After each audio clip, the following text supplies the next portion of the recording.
up, guys? Keita from the Keita Fit YouTube channel. How are you? Alright, so point of discussion today is self-confidence. And just kind of ask yourself, what is self-confidence? When you think of someone that's self-confident, what do you think of? And just kind of like think of someone that's self-confident.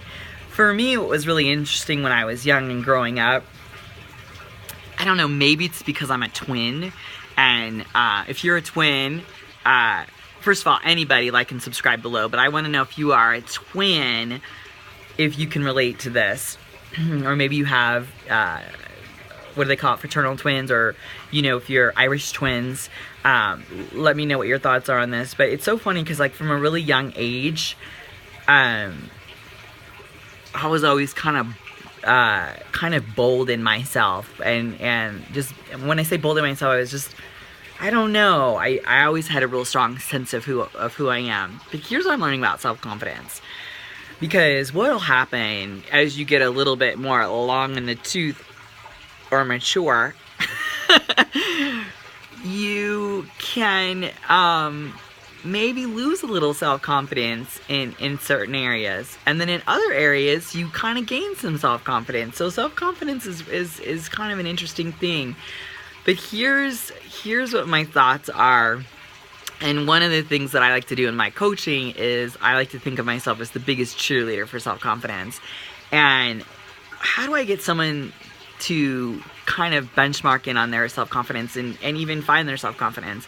The first thing that I like to do is I like to just have them go do ordinary things. And what I mean by ordinary things is just go do mundane things. Just, you know, water a garden, go for a bike ride, go for a walk, sit by a fountain, you know, sit by an ocean, lake, river, you know, go walking in crunching snow in the Aspen Mountains. I mean, just go and spend some time by yourself.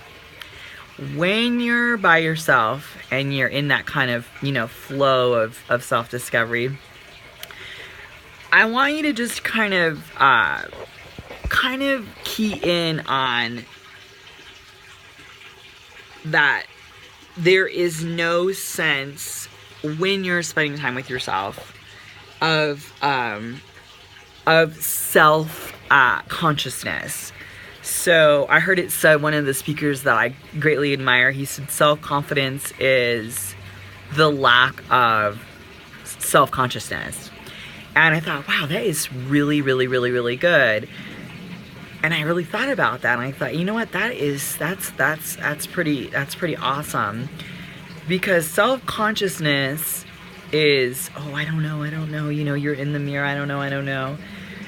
And self-confidence is just exactly that, not having that sense of self-consciousness. And this is how he put it. He said, imagine a room full of, I think he said 6-year-olds, but I even think 6-year-olds are even at a point of self-consciousness.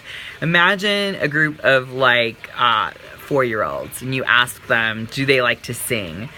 Me, I like to sing. Who likes to dance? Who's the best at dancing? Oh, I'm the best dancer. Who is the best, you know, whatever. The thing of it is like little kids are like, me. You know, they're jumping up and down. But then you kind of fast forward the clock to when they're 8, and now you'll get half of the class on all those different subjects. Now fast forward the clock to 12 and 13. Now you'll maybe get 2 people coming forward. Now fast forward that clock to their teenage years, and you'll probably get none of them saying anything. They'll probably be, because it's like they've been conditioned that it's not cool to be good at anything, or to be boastful or say they're good at anything. And then you carry that kind of into your adulthood. And my whole thing is, so I love talking to kids, I love talking to teenagers, I love talking to young adults is that be bold in who you are. Like, really figure out what it is that you love, that you're passionate about, that you would do 24/7 without getting money for, that you would just like you could light the world on fire by doing this activity every day, and line yourself on that, and around that truly your self-confidence will be born.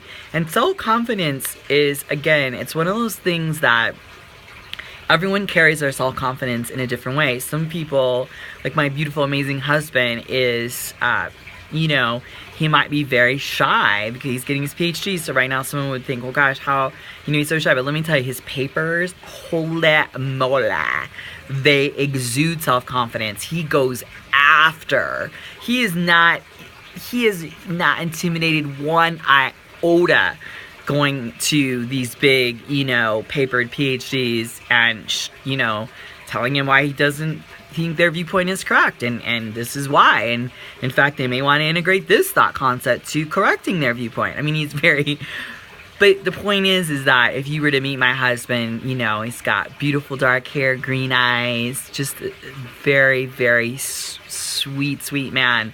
But then if you see him surfing, he rips and shreds it on his surfboard. Or you see him at a punk rock concert, he's banging into everybody and he's whooping it up. So anyway, we all carry our self-confidence in different ways. And I think that's something to be celebrated. And I think it's another thing to also just to be aware of. Ask yourself, you know, when am I not being self-confident, and why am I not being self-confident? And ask yourself, in that space of not being self-confident, are you being self-conscious? Are you being, I'm too fat, I'm too old, I'm too this, I'm too that?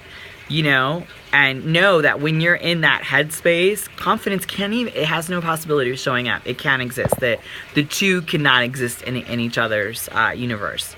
So anyway, just a little tidbit for thought. If you want to increase your self-confidence, get out of self-consciousness, go and do just a regular activity, that's where you're going to see your spirit show up, and that's where you're going to see your real self start to shine. And then what I would do is build activities and events and things around those activities where you feel the most natural and you feel your best.